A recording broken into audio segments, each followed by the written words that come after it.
кедейлікке алып келеді. Жаңа стресс бар, басымнан проблемадан құтыла алмай жатырмын. Өзі дисциплина қойып, белгілі бір тәртіп, сол тәртіпті өзі ұстамауына осы жалқаулық себеп болады.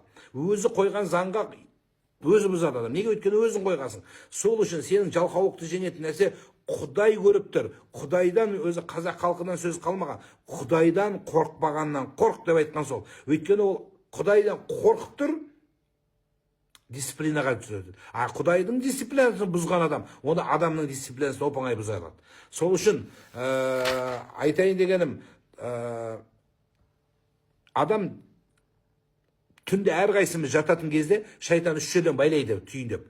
Сол таң намазға тұра алмау, ғибадат жасай алмау, дұға жасай алмау, Алла дегенде жалқаулық таныту осы жерден болады. Тамаққа келгенде біз жалқау болмаймыз, әжетханаға барғанда жалқау болмаймыз. Неге Құдайдың әміріне жалқау боламыз? Өйткені шайтан үш жерден түйіп, үш жерден байлап, сені жалқаулыққа көп байлап қояды.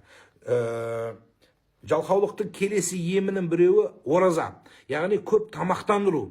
Шектен көп мөлшерден тамақ ішкен адам не болады? Ұйқыбас болады, маубас болады.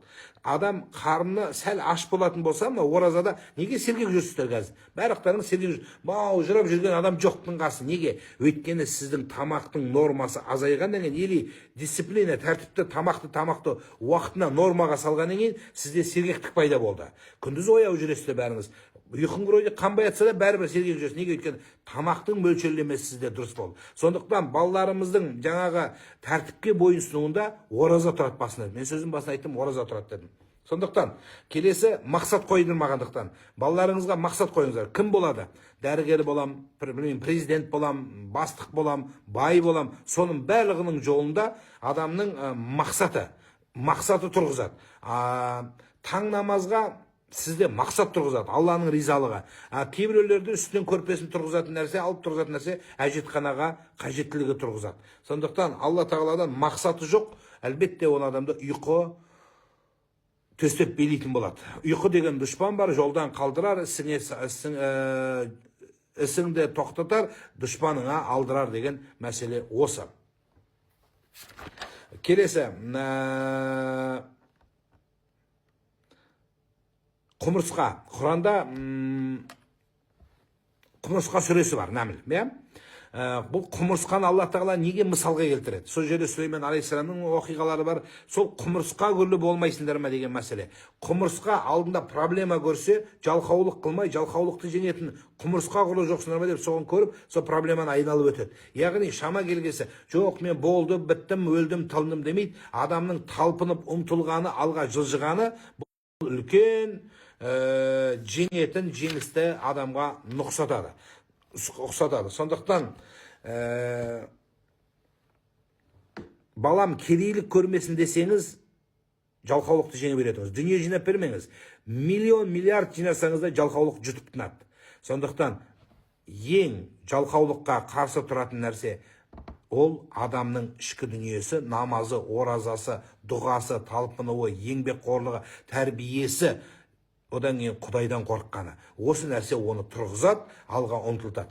Ал енді кішкене жата тұрайын, қазір тағы да бола тұрайын десеңіз, мынау бір бала ұйқысы қанбай жүргенде дәрігерге барып, дәрігер оны 8 сағат ұйықта дегенде, дәрігер сіз өзіңіз 8 сағат ұйықтағанда дәрігер болар ма едің дегенде, жоқ деді. Мен де сіз сияқты үлкен маман болғым келеді деді. Балаңызды маман болып, содан кейін аман болуын қалайсыз ба? Егер бірінші аман бола берсін, содан кейін барып бір нәрсесі болады десеңіз, онда сіз балаңызды жалқаулыққа итерген боласыз. Сол үшін ардақтылар, баланың жалқаулығы ол кесел саналады. Сол кеселді жеңуге баршамыз талпынуымыз керек. Енді жалқаулыққа не нәрсе ем болады, және жалқаулықты қалай емдейміз? Ең бірінші, жаңа айттық, Құдайдан қорқу. Құдайдан қорқу, Алладан ұялу, бұл адамды жалқаулықтан жеңетін болса. Өз-өзіне жетектеп, мен Құдайдан, Құдай мені көріп тұр, ұят болады ертең. Өз қазақ бекерден бекер ұят болады. Ұят болғанын ұстамаса, мен өткенде Жібек жолы арнасында осы туралы үш қазақтың данада дара сөз туралы бөліп айтып бердім. Ұят болады, обал болады, жаман болады.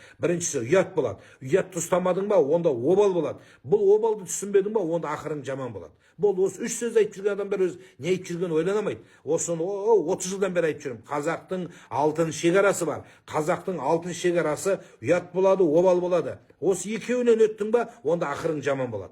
Сондықтан да ардақтылар, баламыздың екінші нәрсе шекарасы осы. Одан кейін күнәдан қою. қашпау, мақсат қоймау, одан кейін сәл анау досты азайту. Қазір біздің досымыз аз, бірақ бізде неге жалқаулық көп? Өйткені мына телефон. Осы телефонға құмар болып, телефонға жабысқанның ниетімізді бұзып бітірді. Одан